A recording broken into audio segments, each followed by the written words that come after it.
I vividly remember a very interesting time of my life where I was going from one end of the city to the other end of the city, carrying effectively bags of gold, or shall I say, actually, to be more precise, suitcases of gold jewelry.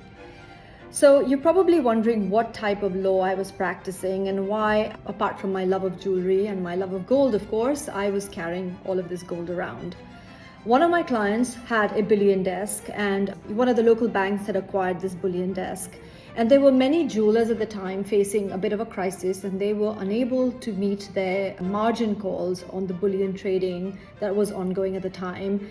And I, being one of the juniors and obviously very gullible and, me being me, ended up being the person to close out these margin calls and pick up the gold jewelry that was the collateral that we needed to get back, because obviously bullion had been advanced to these jewelers. So since that time, we do advise on these type of matters, and this whole month has been talking about banking, legal tender, digital currency, Bitcoin. I know there was also a time when, I think around 2017, where Bitcoin had overtaken the price of gold. But the evolution of gold and gold in our lives has been pretty interesting.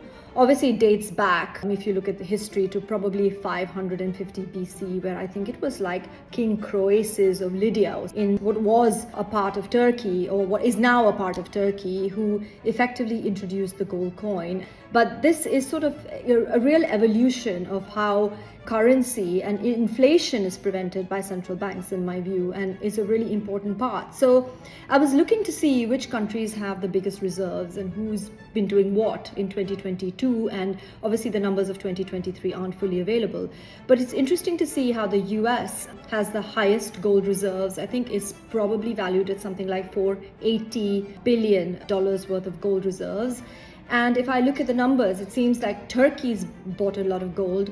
China is buying a lot of gold, and their markets have opened up. And obviously India, which has always been an important sort of gold consumer because of the various festivals and the various linkages to Indian gods and jewelry and the Indian culture. So all in all, it's probably fair to say that no matter how much we digitize the banking system and how much we look at Bitcoin and other cryptocurrencies, etc., gold does have a part to play in our society. The demand for gold will always be there, especially if it's a flight towards a safer asset used to prevent the inflation that we are facing. And I think inflation, I'm not an economist, but I think inflation is only about to get much worse.